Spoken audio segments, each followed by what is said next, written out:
Today I'm going to walk you through how I grill my wings directly over charcoal. I promise the process is really simple and it produces smoky, juicy, crispy wings. I'm going to walk you through a few options on how to prep the wings, how to set up the grill, and then make sure that you get delicious, crispy chicken at the end. Because that's what it's all about. That and dipping. Are you team ranch or blue cheese? I'm going to go with blue cheese, and we'll see you guys on the other side. Go check it out. I'm excited because grilled chicken wings are probably one of the most common things I make. And if you're new to the charcoal grill, don't worry, I'm gonna make this really, really simple for you. So let's start off by talking about how to prep the chicken wings. I've got a bowl of chicken wings here. I'm gonna go ahead and pat them dry with the paper towel, and I do recommend that you use gloves when you're handling chicken, just in case for cross-contamination. What you wanna do is just pat any of the liquid off of the wings. This is a good general rule of thumb with chicken wings. Moisture is the enemy for crispy skin. Add a little bit of oil. Use any oil you like. And then we'll go ahead and season these pretty generously. And you don't have to use a bowl. If you want to, you can also use like a Ziploc bag, shake them up inside the bag too, and store them in the fridge. Sometimes I'll do that in the morning if I know I'm gonna have wings later in the afternoon, just to keep it easy and prep. Now I like to do this at least 30 minutes ahead of time. Kind of gives the seasoning a nice chance to bake into the skin, and the oil ends up helping the skin crisp up just a little bit more on the grill. If you can marinate them for longer, even better. You might have heard that baking powder actually helps crisp up the skin, and it does. The alkaline properties in baking powder actually helps the skin cook a little bit faster on the grill. The problem is a lot of people don't mix the baking powder with the seasoning prior to mixing it on the wings, and you get this weird pasty thing. So if you're gonna use the baking powder,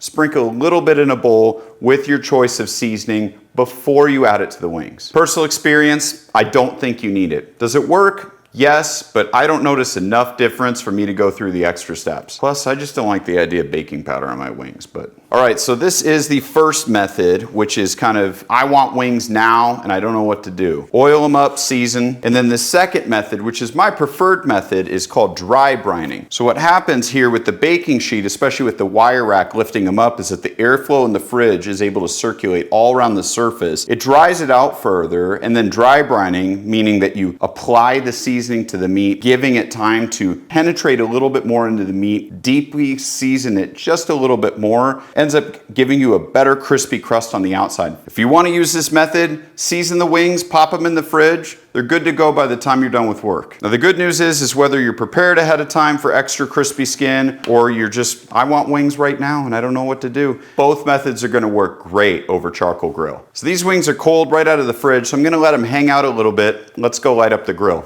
Now let's talk about choice of charcoal for a cook like this. Now, briquettes tend to cook hot and fast. They give off a lot of ash as they cook too, so I do recommend using something like lump charcoal rather than just your average briquette.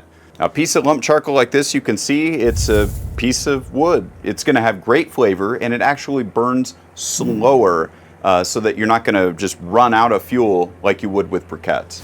All right, we've got the chimney going. I'm just about ready, and we're gonna be using one of America's most iconic grills, the Weber kettle. And you can use this method on any grill. What I'm gonna do is go ahead and pour out the coals. And the biggest key here is that we want enough coals that are hot that we can put on one side, the other, or in the middle, and I'll show you. I'm gonna definitely use gloves for this, and what I'm gonna do is actually build the coals in the center. And you'll see, because I'm gonna spread the wings around the outside. Okay, so I've got the coals in the center, and I'm gonna put the wings on the outside of the grate. Now, if you don't have a round grill like this, just put the coals on one side, like over here, and then you'll be setting your wings over here. That way, the heat will transfer through, it'll still cook the wings indirectly. You'll need to rotate them a little bit more often over here so the ones closest aren't getting overcooked, but this is the most effective way on a round grill like this. Now at this point, if you want to add additional flavor, you'd want to either throw on a nice piece of hardwood, or you can toss in a few wood chips. Now what I'd recommend is, if you're going to use the hardwood, it's going to give you a lot more smoke, especially a big sucker like this guy. So you'd want to put this on right now and actually let this burn off a little bit so it ignites, gets rid of that nasty white smoke. Then you can put the meat on. Now, if you're going to use any kind of wood chips, you'd want to sprinkle these on right before you put the meat on, because they're going to burn up pretty quick. You don't have to wait for the white smoke to go away. There's really not that much. It really just depends on how much smoke flavor you want. I'm going to go hardwood, but This one's a really big piece. I'm gonna find something a little bit more reasonable. All right, so I've got a couple pieces of apple, and I'm just gonna place these on here, and I'm gonna let these cook for a little bit. Oops, I just knocked it all down. And you could see that not all of the coals are white and ashy yet anyway, so this is like a perfect time. These will burn. You see they're already probably giving off some of that white smoke. We'll let this go for a few minutes, then I'll get the grate on. All right, I've got the grate on here. The grate is clean, and then you can see that most of that white smoke that was coming off is gone too. So I'm gonna go ahead and pop the wings down. And this is the key, is just putting them around the flame. That way it'll bake them slowly basically and create a nice smoke flavor in the process. These were the wings that I did with oil and spices, and then these are the dry brined wings. You can hear that sizzle. The grill's running at about probably 400 right now just because I have the lid open, but I want to get it down closer to maybe 350. All right, I'm gonna go ahead, set the lid on, and then adjust the vent. This is what you adjust for the top. You wanna get that almost closed, maybe with a 1/4 inch gap or so in here, and then check back. You want this around 350. Now that the wings are on, the lid is closed, we're gonna give the wings about 30 minutes or so before we check on them. Probably you're gonna need to flip them, so go ahead and get some tongs. All right, it has been, 30 minutes, and man, these wings are looking really good. Nice color, almost forgot. Gotta make sure that I flip the tongs. Of course, my hands are over the coals.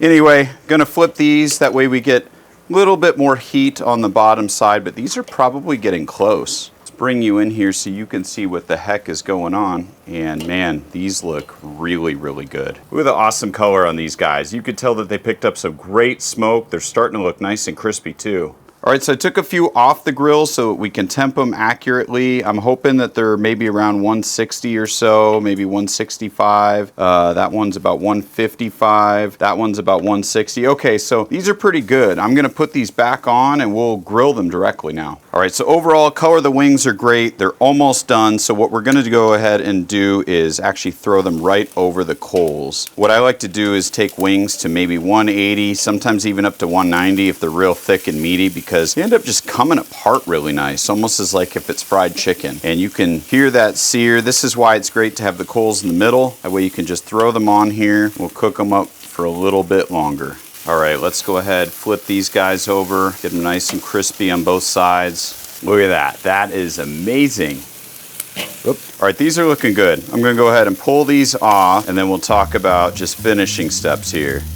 All right, so I got the wings plated up, and I brought along some blue cheese and some homemade buffalo sauce, because, I mean, I got a dip. I prefer this method over smoking wings in a pellet smoker any day, because you still get all the great smoke flavor, the color, and you get that crispy edge. And I think the smoke flavor is more intense. I think they end up being more smoky. There's just something nostalgic about grilling wings right over charcoal, which brings me back to childhood. Well, enough reminiscing. I'm gonna go ahead and eat these. You guys like this?